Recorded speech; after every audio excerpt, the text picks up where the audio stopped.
In the apocalypse, a tiny parcel station became our refuge. Luckily, we had endless packages to unbox. Mom, the package has arrived. I'm going to get it now. Xiaoman, take good care of yourself celebrating the new year alone outside. I know, don't worry, Mom. My eyes instantly reddened. Fearing my mother would notice something was wrong, I quickly hung up the phone. Suddenly, someone bumped right into my shoulder, making me gasp with sudden pain. Not having the new year off was already awful enough, and now I was randomly hit. I irritably snapped at the person. What is wrong with you? Watch where you're going. The person slowly lifted their head. Their face was pale and sickly, and their eyes stared blankly straight at me. His bizarre, creepy movements filled me with dread. I just mumbled nut job and hurried quickly away. The parcel station was deserted. Only Hao Sailei and Sun Fuyi were currently on duty.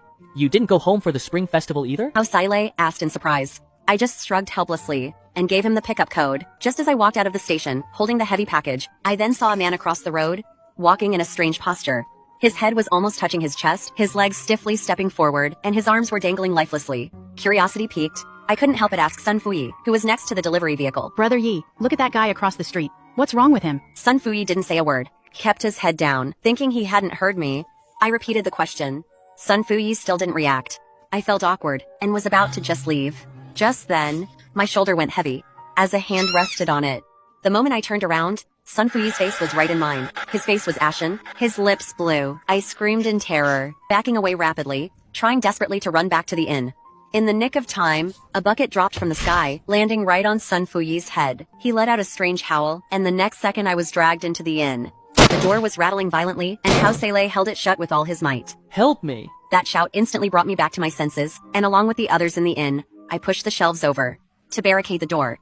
After doing all that, I slumped down in a chair, completely worn out. Just then, a terrible scream came from the street. Looking through the window, it seemed like that strange walking man from before had tackled a pedestrian. That awful scene sent cold chills right down my spine, and it made me think of zombies. The people taking shelter in the inn began to complain about the situation. Running into zombies right here during the New Year's holiday? Talk about bad luck. A brightly dressed little girl pouted and complained. Tell me about it. I just came to pick up a package, and now I can't even get back home.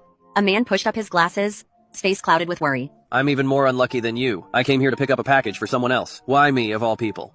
A young man in his 20s had a truly long face. I quickly made a call home to check on my family, and only breathed a sigh of relief when I knew Mom was safe. Others also contacted their families one after another, letting them know they were fine. It was still very noisy outside, the screams that echoed intermittently, replacing the firecrackers and laughter that should have been there. Unknown creatures kept crashing against the door, and every single time they banged, it made my heart pound. Unsure how long we'd be hiding here, I didn't dare waste my phone battery, so I found a corner and closed my eyes to rest. But my heart was racing and fearful. I couldn't fall asleep at all. It wasn't until my stomach started rumbling that I finally opened my eyes. It was even darker outside. I glanced at my phone. It was already 6 o'clock in the afternoon. It was time for the New Year's Eve dinner now. Thinking about the warm reunion scenes from previous years, I couldn't help but feel utterly miserable, and my eyes became moist. How about we have a New Year's Eve dinner? Even if we die, let's die with full bellies. The young man suggested suddenly. Everyone nodded immediately, looking expectantly at Hao Sailei. Facing the eager gazes of the crowd, Hao Sailei looked completely sheepish. We're always busy with work, so we only order takeout. There's no food stored in the shop. Then let's order takeout too. Little girl proposed. If the delivery guy comes here, he'll truly be delivering food to the zombies. Then what should we do? We can't just starve, can we? Even if we skip this meal, what about later? We can't be hungry every day. The young man voiced everyone's worries. How about we open the packages and check?